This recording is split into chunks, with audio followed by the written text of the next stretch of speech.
सपने वो नहीं होते जो हमें सोने वक्त आते हैं, सपने वो होते हैं जो हमें सोने नहीं देते हैं। जी हाँ, ऐसा ही विचार था हमारे पूर्व राष्ट्रपति स्वर्गीय डॉक्टर एपीजे अब्दुल कलाम का। आप शायद जानते होंगे या नहीं, मैं आपको सबसे उनकी वर्चस्वता, उनके ज्ञान और उनकी महानता को एक ही बात से बता सकता हूँ कि आपको शायद पता हो या नहीं, डॉक्टर एपीजे अब्दुल कलाम के नाम के आगे डॉक्टर जरूर लगता है, लेकिन उन्होंने किसी भी डॉक्टरेट लेवल की पढ़ाई नहीं की थी। उनके सम्मान में उनको डॉक्टर लगाते थे लोग, और उन्हें द मिसाइल मैन के नाम से भी जाना जाता था।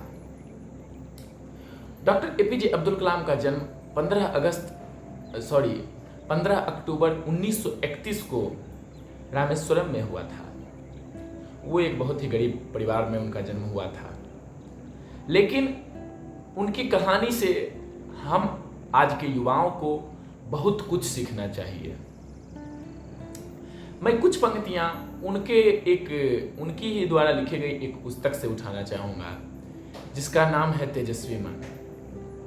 तेजस्वी मन एक इतना सुंदर पुस्तक है जिसमें भारत के तत्कालीन एकत्ववाद का प्रतीक देता है, और उस एकत्ववाद के द्वारा जो आगे का भारत सुदृढ़ हो, सुपृष्ठ हो, उसके लिए एपीजे अब्दुल कलाम संदेश देते हैं। मैंने उस पुस्तक को पूरा पढ़ा है। मैं आपको भी डिस्क्रिप्शन बॉक्स में उसका लिंक डाल दूंगा, और आपको भी सजेस्ट करूंगा जरूर से जरूर उस पुस्तक को पढ़िए। तेजस्वी मन पुस्तक में डॉक्टर एपीजे अब्दुल कलाम धर्म, जाति, महानता इत्यादि से उठ करके देश के लिए समर्पण के प्रति उनका विचार प्रकट होता है। डॉक्टर एपीजे अब्दुल कलाम जब 2000 के ईस्वी में उन्होंने ये पुस्तक लिखी थी, तब उन्होंने मॉडल 2020 को उद्देश्य मान करके यह पुस्तक लिखा था कि मॉडल 2020 यानी मॉडल 2020 युवाओं का ऐसा होना चाहिए, युवाओं के बीच ऐसी होनी चाहिए प्रतिस्पर्धा कि वो जो हैं देश के विकास में 2020 तक देश का विकास कर सकें। लेकिन दुर्भाग्यवश उनकी मृत्यु जो है 2015 में ही हुई, जुलाई के महीने में। उसके बाद मॉडल 2020 कैसा रहा, 2020 का साल हमारे साथ कैसा रहा, क्या रहा, कैसा उस समय हमारे देश का सिचुएशन था, ये हम लोग देख चुके हैं। लेकिन मेरा मानना है, और मैं इस वीडियो के द्वारा आज ऐलान करना चाहता हूँ, क्यों ना हम युवा मिल करके उनके ही उद्देश्य के द्वारा मॉडल 2030 क्यों नहीं लॉन्च करें। यानी कि आज 2024 है, आज से 6 साल, मात्र 6 साल लंबा उद्देश्य लेकर के भारत को महान विश्व गुरु बनाने का उद्देश्य क्यों नहीं हम लोग लेकर चल रहे। वह एपीजे अब्दुल कलाम जाति, धर्म इत्यादि से उठ करके लोगों को, युवाओं को भगवत गीता पढ़ने के लिए सिखाते थे कि उसके एथिक्स को पढ़िए, ना कि धर्म ग्रंथ को सोच करके, कम से कम उसके एथिक्स को जानिए। वो बतलाते थे कि कैसे वेद, वेदांग आदि में हमारा सारा विज्ञान छिपा हुआ है।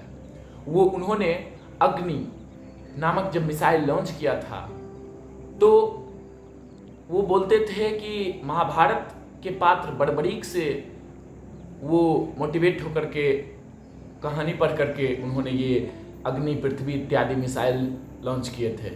तो ये जो हमको दिखाता है कि वो किस तरह से भारतीय संस्कृति से में छिपे हुए ज्ञान को निकाल करके उन्होंने निचोड़ा और ये जो है प्रदर्शित किया। तो मैं आज के समय में, चाहे वो किसी भी धर्म और जाति से बिलोंग कर रहे व्यक्ति हो, मैं उनको सबसे पहले भारतीय बनने का उद्देश्य दूंगा, और उसके बाद भारतीय बन करके भारत के कार्य में बिना किसी राजनीतिक बहकावे के, बिना किसी स्वार्थ के भारत को महान बनाने के प्रति हम लोगों को अग्रसर होना पड़ेगा। तभी हमारा देश मॉडल 2030 का समर्थन दे पाएगा। हम आपसे आशा करते हैं कि एपीजे अब्दुल कलाम जैसे व्यक्तियों के जीवनी को पढ़ करके आप ज़रूर हमारे साथ मॉडल 2030 में जुड़े। और अगर आप मॉडल 2030 में हमारे साथ जुड़ना चाहते हैं तो एक बार कमेंट में कुछ भी लिखिए, संदेश दीजिए कि हाँ हम जुड़ना चाहते हैं, हम आपको ज़रूर रिप्लाई देंगे। उसके बाद आप जो है जुड़िए मेरे साथ और मॉडल 2030 के द्वारा देश के विकास के लिए कुछ कीजिए। आपसे विनम्र आग्रह है, एपीजे अब्दुल कलाम के लाइफ स्टोरी को पढ़िए। और मैं उनकी लाइफ स्टोरी को खुद से शेयर नहीं करूँगा, आपको पढ़िए वो चीज़। एक छोटा सा किस्सा उनके लाइफ स्टोरी का शेयर करूँगा कि ज़िंदगी में कैसे हम लोगों को कभी भी हार नहीं मानना चाहिए। डॉक्टर एपीजे अब्दुल कलाम बार बार साइंटिस्ट बनने के लिए कुछ परीक्षाएं देते थे, उनका अधिक से अधिक धन लग जाता था।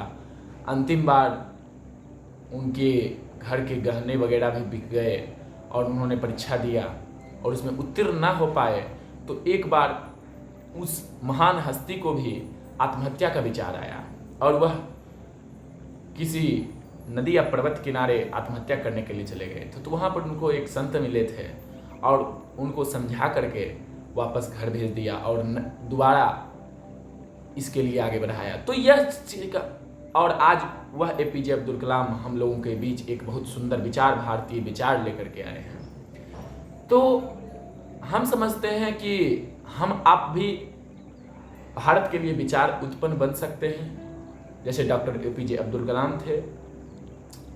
तो आप लोगों से विनम्र आग्रह होगा कि कृपया भारत के लिए, इस देश के लिए 2030 मिशन में हमारे साथ जुड़े और कुछ देश के लिए करें। बहुत बहुत धन्यवाद। आज के दिन आपको डॉक्टर एपीजे अब्दुल कलाम के जन्म दिवस पर हार्दिक शुभकामनाएं। बहुत बहुत धन्यवाद।